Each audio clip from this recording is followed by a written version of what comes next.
Tic et Tac sont sur TikTok. Nous allons parler de TikTok. Enfin, pas de la plateforme, mais des tics, des tocs et du steaming.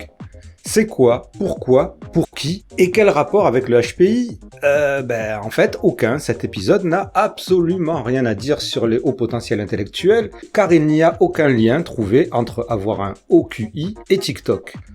Alors les tics, les tocs, troubles obsessionnels compulsifs et le steaming, bien que ces termes soient souvent utilisés de manière interchangeable, ils font référence à des comportements et des troubles qui peuvent coexister mais sont distincts. Nous allons voir leurs différences, les pathologies associées, les personnes touchées et quelques exemples célèbres qui vous permettront de mémotechniquer, en cœur si vous voulez.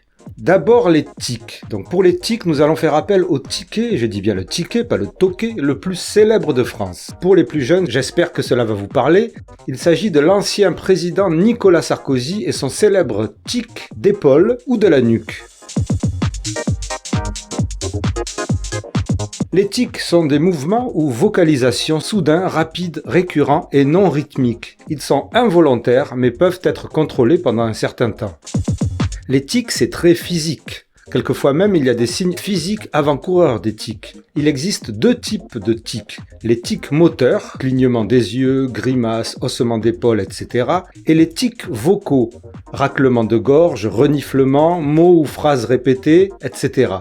Les tics apparaîtraient souvent pendant l'enfance. Ils peuvent être bénins et transitoires ou s'inscrire dans le cadre de la durée et tout le monde connaît maintenant le syndrome de Gilles de la Tourette qui associe les tics moteurs et vocaux.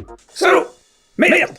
Les troubles obsessionnels compulsifs, eux, les TOC, se caractérisent par des pensées intrusives et récurrentes. Ce sont les obsessions, qui génèrent de l'anxiété et des comportements difficiles à maîtriser et souvent répétitifs. Ce sont les compulsions, réalisées en général pour soulager cette anxiété. Par exemple, peur de la contamination et lavage excessif des mains, peur du doute et vérification répétée, fermer sa porte à clé, éteindre le gaz, etc.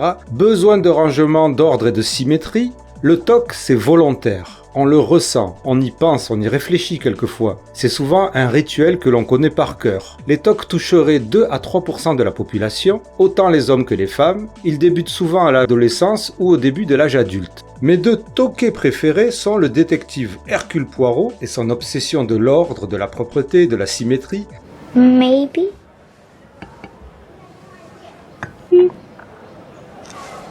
I blame the chicken.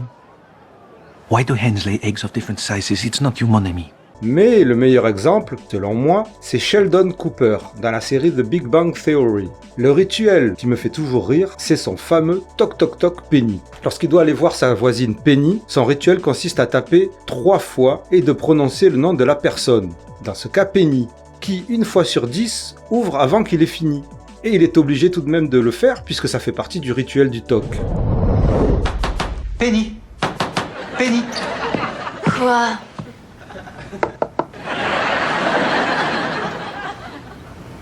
Penny!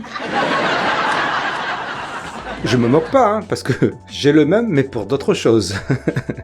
Mais j'ai de la chance, mes tocs, je peux les dissimuler ou les déguiser. J'ai même eu pendant un temps une relation quasi superstitieuse avec ces comportements, jusqu'à ce que je comprenne que c'était des tocs. Les tocs seraient donc liés très souvent à l'anxiété, et c'est ce qui permet de les retrouver à la fois dans l'autisme ou dans le TDAH, où l'on sait que l'anxiété est une des comorbidités les plus fréquentes. Dans un épisode de ce podcast, le spécialiste du TDAH, Sébastien Henrard, évoquait des possibilités de pseudo-TOC dans le TDAH, c'est-à-dire par exemple la répétition de rituels par certains adolescents pour ne pas oublier leurs affaires, leurs cours, leurs devoirs, qui pourraient faire penser à des TOC, mais qui n'avaient pas de relation avec l'anxiété. Ça serait plutôt de la compensation. De mon point de vue, j'ai eu aussi ces TOC, mais étant un grand anxieux, je ne saurais dire la différence. Et là, on va passer au moins connu, mais peut-être le plus spectaculaire, le steaming. Alors le steaming, c'est super spécial parce que jusqu'à il y a peu de temps, je connaissais plus ou moins le mot, enfin en tout cas je connaissais cette action dans le domaine de l'autisme, même si je ne connaissais pas forcément le mot steaming. Je savais que les autistes avaient ces mouvements répétitifs du corps ou des bras, des jambes, de la tête ou même des répétitions vocales, mais non seulement je ne connaissais pas le terme steaming, mais en plus je ne savais pas qu'il était aussi associé au TDAH. Et je n'avais jamais réalisé réalisé que moi-même je faisais du stimming sans le savoir et que j'avais des personnes très proches de moi, TDAH, qui faisaient aussi du stimming. Et bon, croyez-moi, quand vous réalisez ça, ça change tout. Ou ça change rien en fait. Le stimming, c'est l'abréviation de comportement auto-stimulant. Ça désigne des mouvements, sons ou actions répétitifs qu'une personne effectue pour s'auto-stimuler ou s'auto-apaiser. Et là aussi, même si très souvent on s'en aperçoit pas, c'est volontaire et conscient. Cela peut inclure des mouvements du corps, se balancer, battre des mains, sauter, se mordre les doigts, etc. Cela peut inclure des sons, fredonner, répéter des mots ou des phrases, siffler, etc. Cela peut inclure des actions sur des objets, aligner des jouets, faire tourner des objets, etc. Tout le monde en réalité stime à des degrés divers. Everyone stims, including you.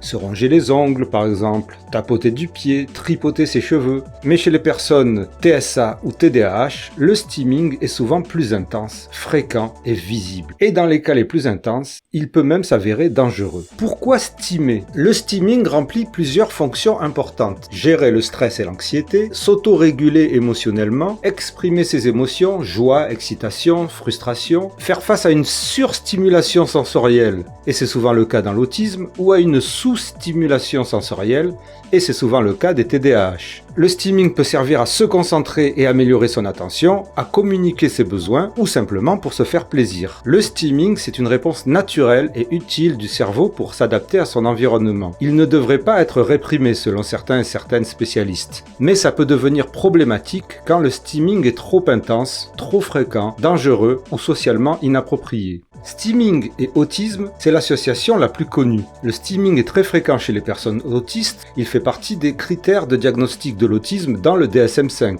Quelques exemples de stimming autistique, par exemple, le mouvement des mains, battre, secouer, claquer des doigts, balancement du corps, marcher sur la pointe des pieds, aligner ou faire tourner des objets, regarder du coin de l'œil, écholalie, c'est-à-dire répéter des mots ou des phrases, produire des sons, des bourdonnements, des cris aigus. Chez les autistes, le stimming sert souvent à gérer une surcharge sensorielle, comme je l'ai dit, à exprimer de fortes émotions ou à créer des sensations apaisantes dans un monde déroutant. Il est rarement dangereux, sauf cas extrême d'automutilation, se cogner la tête, se mordre, etc. Stimming et TDAH, on en parle de plus en plus, en tout cas sur les réseaux sociaux anglophones. Le stimming est donc aussi courant dans le TDAH, mais avec quelques différences. Agiter les jambes, se tortiller sur sa chaise, tapoter des doigts, cliquer sur un stylo, ronger ses ongles ou mordiller des objets, fredonner ou répéter des bruits, griffonner, gribouiller, jouer avec ses cheveux, ou gigoter, qui commence à être connu par son anglicisme fidgeting. Autant de formes de stimming qui pourraient s'appliquer à tout le monde, sauf que là, encore une fois, on parle de fréquence et d'intensité plus fortes et plus dérangeantes peut-être. Dans le TDAH, le stimming aide surtout à maintenir l'attention et la concentration en augmentant la stimulation lors de tâches ennuyeuses. Il permet aussi de libérer un trop-plein d'énergie ou de gérer le stress. Le stimming TDAH est en général moins intense et envahissant que dans l'autisme. On dit aussi qu'il ne faut pas lutter contre le stimming donc, mais l'accompagner, sauf cas extrême donc d'automutilation ou de se mettre en danger soi-même ou les autres. Accepter le stimming comme un besoin naturel serait le mieux et ne pas le prendre comme un problème à supprimer. C'est sûr que par contre, socialement, ça peut paraître bizarre ou déroutant, et je connais plusieurs personnes qui témoignent qu'il ou elle arrive à dissimuler leur stimming, par exemple bouger ses doigts sous la table lors d'un entretien, ou derrière le dos si on est debout. Enfin tout ça paraît moins prononcé et moins visible. À noter que, selon Wikipédia anglais, les personnes diagnostiquées avec un trouble du traitement sensoriel seraient aussi potentiellement amenées à faire du stimming. Il y a certaines méthodes pour gérer ou accepter votre stimming et si vous vous adressez aux bonnes personnes, cela peut être un plus. Le stimming ferait partie intégrante du fonctionnement autistique et TDAH. En le comprenant mieux, on le comprendra mieux. En résumé, les tics sont des mouvements involontaires, les TOC des pensées et comportements répétitifs liés à l'anxiété et le stimming, une autostimulation sensorielle volontaire présente dans l'autisme mais aussi le TDAH.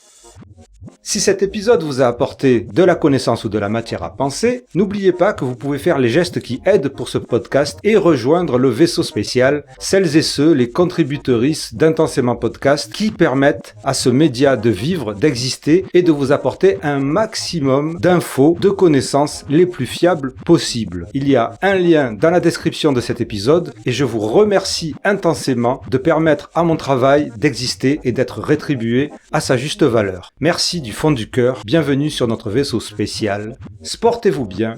Intensément, c'est le podcast divergent. Intensément, c'est le show potentiel. Chaud, chaud, chaud.